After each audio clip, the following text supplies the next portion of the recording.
നോമ്പുകാലമാണിത്. ലോകം മുഴുവൻ കുരിശിൻ്റെ വഴിയിലൂടെ കടന്നു പോകുന്ന സമയം. പലരും ഇപ്പോഴും ചോദിക്കുന്നൊരു ചോദ്യമുണ്ട്: ഈ പ്രാർത്ഥന കൊണ്ട് എന്തെങ്കിലും നേട്ടമുണ്ടോ? ഒരിക്കൽ ഫ്രാൻസിസ് മാർപ്പാപ്പ പങ്കെടുത്ത വേദിയിൽ കുട്ടികളും ഇതേ ചോദ്യം ഉന്നയിച്ചു. ഇതിന് മറുപടിയായി കുരിശിൻ്റെ വഴിയുടെ ഒരു ചെറിയ പ്രാർത്ഥനാ പുസ്തകം ഉയർത്തിക്കാട്ടിയ പാപ്പ താൻ എപ്പോഴും ഈ പ്രാർത്ഥന കൊണ്ടു നടക്കാറുണ്ടെന്നും കുരിശിൻ്റെ വഴി ചൊല്ലി പ്രാർത്ഥിക്കുന്നത് ഏറെ ഗുണപ്രദമാണെന്നുമായിരുന്നു പ്രതികരിച്ചത്. 2021 മാർച്ച് 31 ഫ്രാൻസിസ് പാപ്പ പങ്കുവച്ച ട്വിറ്റർ സന്ദേശം ക്രിസ്തുവിൻ്റെ കുരിശ് നൽകുന്ന പ്രത്യാശയെക്കുറിച്ചായിരുന്നു. പ്രക്ഷുബ്ധമായ കടലിൽ ഉഴറുന്ന കപ്പലുകളെ തുറമുഖത്തേക്ക് നയിക്കുന്ന ദീപസ്തംഭം പോലെയാണ് ക്രിസ്തുവിൻ്റെ കുരിശ്. പ്രത്യാശയുടെ അടയാളമാണത്. ദൈവത്തിൻ്റെ രക്ഷാകര പദ്ധതിയിൽ ഒരു കണ്ണീർ കണമോ ഒരു നെടുവീർപ്പോ പോലും നഷ്ടമാവില്ലെന്ന് കുരിശും കുരിശിൻ്റെ വഴിയിലെ പ്രാർത്ഥനകളും ഓർമ്മിപ്പിക്കുന്നു. അതുകൊണ്ടൊക്കെ ആകണം തിരുസഭ വിലമതിക്കുന്ന പ്രധാനപ്പെട്ട ഭക്തമുറയായി കുരിശിൻ്റെ വഴി മാറിക്കഴിഞ്ഞു.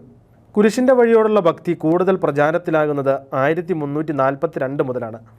ഫ്രാൻസിസ്കൻ വൈദികർക്ക് വിശുദ്ധ നാട്ടിലെ വിശുദ്ധ സ്ഥലങ്ങൾ ഏൽപ്പിച്ചു കൊടുത്തതോടെയാണത്. കുരിശിൻ്റെ വഴിയുടെ സ്ഥലങ്ങൾ ഫ്രാൻസിസ്കൻ വൈദികർ വെഞ്ചരിക്കുന്ന പതിവും അന്ന് ആരംഭിച്ചു. കുരിശിൻ്റെ വഴിയിലെ സ്ഥലങ്ങളുടെ എണ്ണം പല രേഖകളിലും പലതാണ്.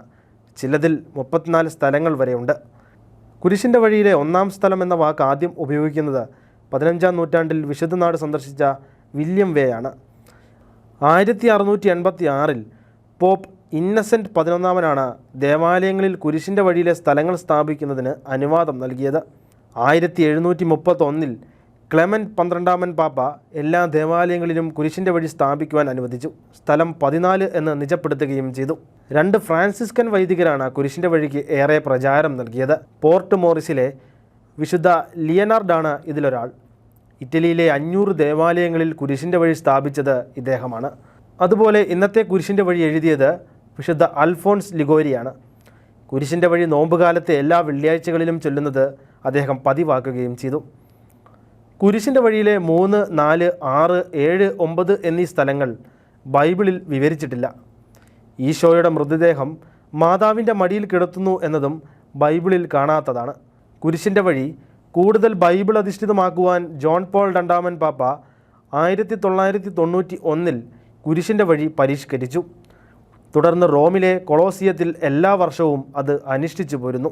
2007 ബെനഡിക്ട് 16 പാപ്പ മാർപ്പാപ്പയുടെ കുരിശിൻ്റെ വഴി എഴുതിയുണ്ടാക്കുവാൻ ഓരോരുത്തരെയും തിരഞ്ഞെടുക്കുന്ന പതിവ് തുടങ്ങി.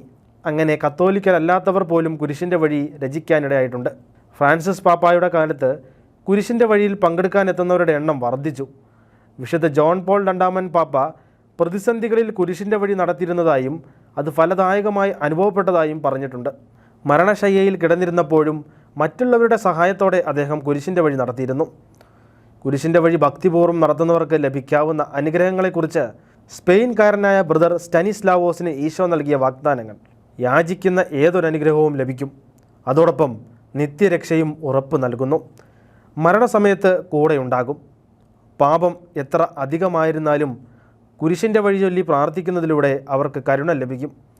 കുരിശിൻ്റെ വഴി നിരന്തരം നടത്തുന്നവർക്ക് സ്വർഗത്തിൽ പ്രത്യേക മഹത്വമുണ്ടായിരിക്കും.